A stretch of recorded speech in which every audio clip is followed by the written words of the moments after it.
Hey guys, it's Kate and I hope you're having a great day. I'm back with my Master's Touch watercolor paper. This is cellulose 140-pound paper, 8 by 8 or about 20 centimeters squared, and my Mozart Kohlrabi palette, and this woodless charcoal pencil I got at Hobby Lobby. So I'm going to just make some marks here, and let's see, what do we want to even do? I don't know. Let's do some just a meandering line, and maybe I make a little knot here and come in with another one and then come out here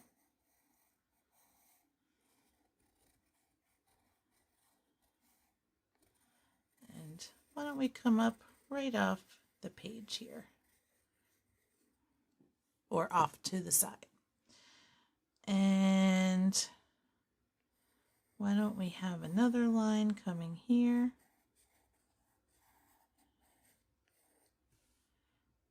and down this way.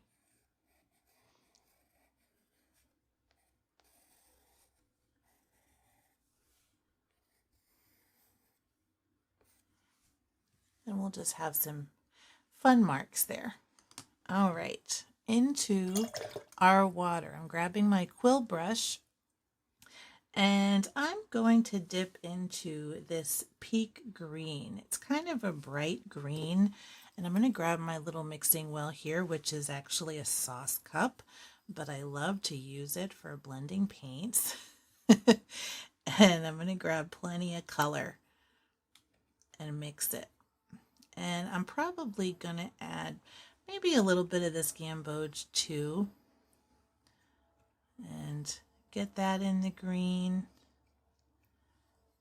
just like this.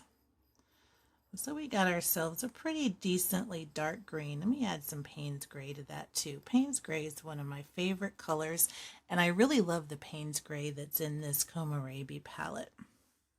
All right, let's get some wet color going here. How's that? Blot my brush and just go to town with some color. And I'm going to get this nice and wet. You can see that charcoal blending in with this paint, and I think that looks pretty nice. All right, getting some more paint mixed up in my palette, and let's go right in here. And I'm just pressing down with my brush and making some just fun marks. And then I'm rinsing it a bit, but not super good.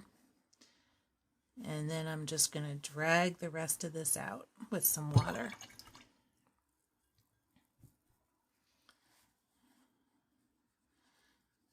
I kind of like how this charcoal activates. I'm going to drop in some more color around here. Mix some more and go straight in with the dark green. Just like that. And how about we have this come right out here.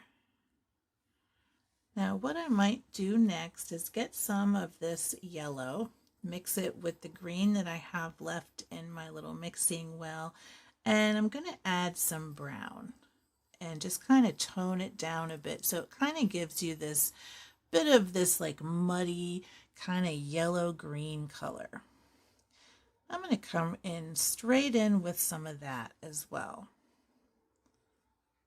and I'm going to get it right next to that green and just drop it in some places. And I'm not caring where it goes, but I'm leaving plenty of space for white, and I'm leaving plenty of texture. I want this nice cloudy look. And I'm rinsing my brush again and blotting it, and I'm just going to come in here with some plain water with a slightly damp brush. And I'm going to start mopping up a couple of little spots here just to get some of that paper back coming in. And I'm blotting very often to the side. Now let's go back in with some more. And plenty more brown. I'm going to really get this pretty neutralized. And this is pretty green. I want it to veer more toward brown, so I'm going to dip into a little bit of a red color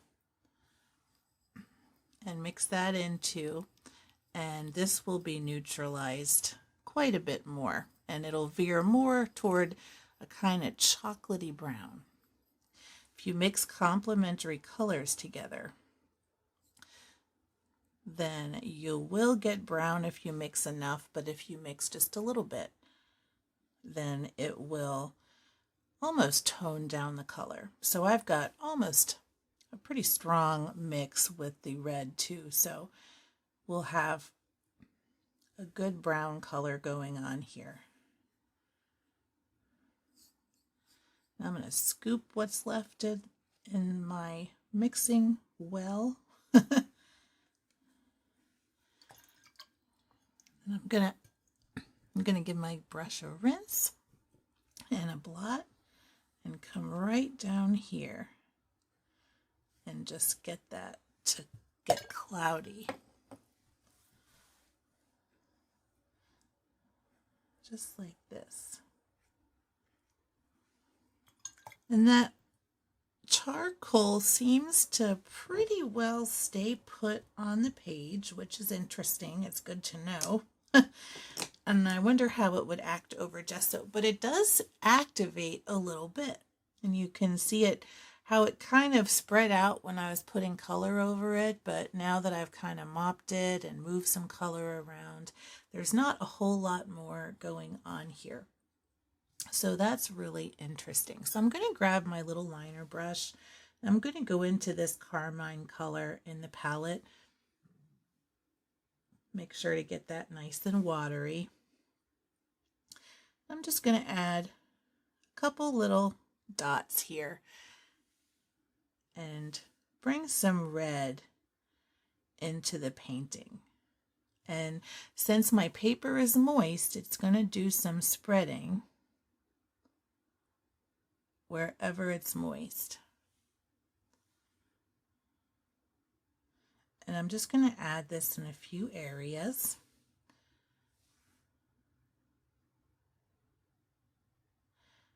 And let it do its thing. And I might actually come right over here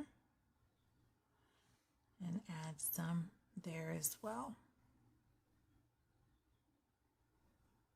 Okay, we're like 95% dry, and I want to add some more here.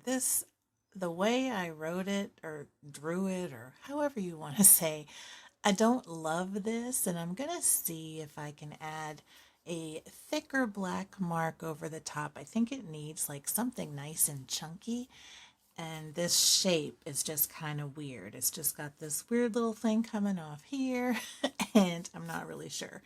But I have this shaken up, and it's got that ginormous tip. And so I am going to make another line with the Posca marker and just kind of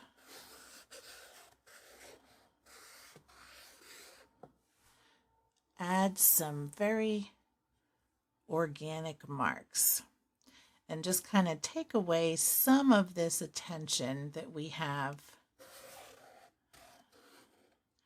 on the charcoal marker.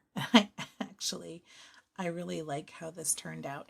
Okay, so what I'm going to do is kind of bring these together here and then bring it down off of that, and maybe another mark up here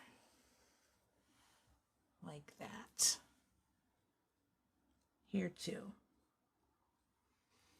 What do we think?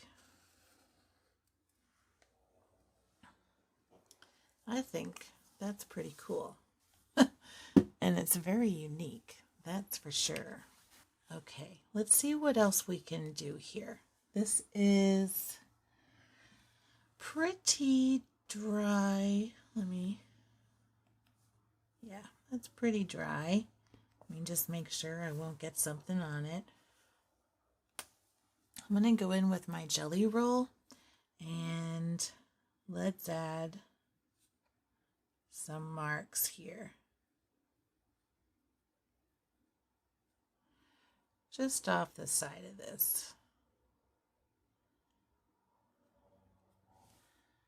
Like that. And maybe we choose to add some more here. Maybe right coming off of this one.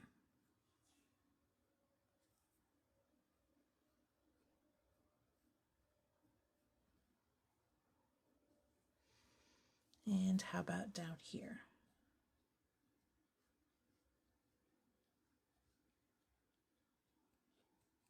And so we've got some highlights going on.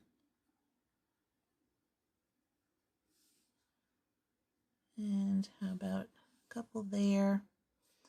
And maybe up here.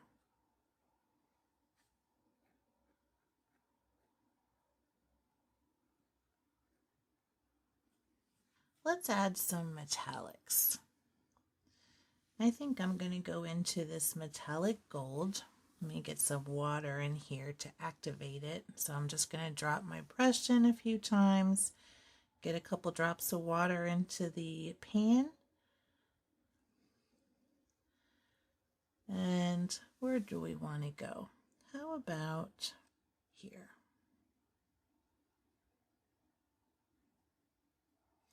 I'm going to color in some circles.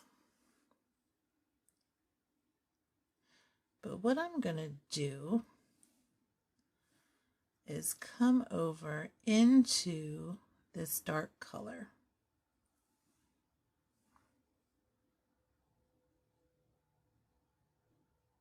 Just like that. And I'm going to let this come right off the painting.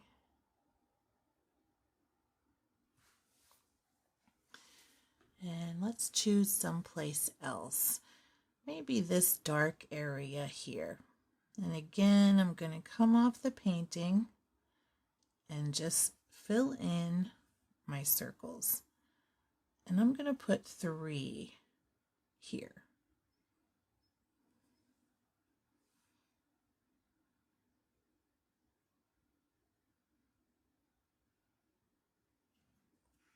I think that looks pretty nice. All right, I'm going to get some more on my brush, get it saturated, and put a couple little splashes here.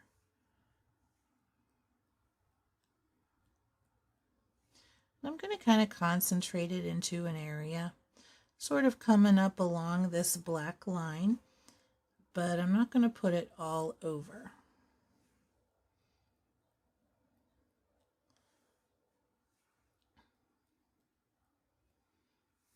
And I think that looks really good. So let me hold this up for a close-up. We have our charcoal pencil. We've got our black acrylic marker, metallic paint, and our Mozart Kohlrabi colors. And the little pops of red, I really enjoy those too. And let me tilt this so you can see the sparkle on the page where we have our splashes and our dots. And I really love how this turned out. There's plenty of contrast, there's interest, there's lines, curves, all kinds of stuff. So I hope you have some fun, loosen up, and do some art with me, or use this as some inspiration for your own project. And I hope you really enjoyed this video. And until next time, keep creating.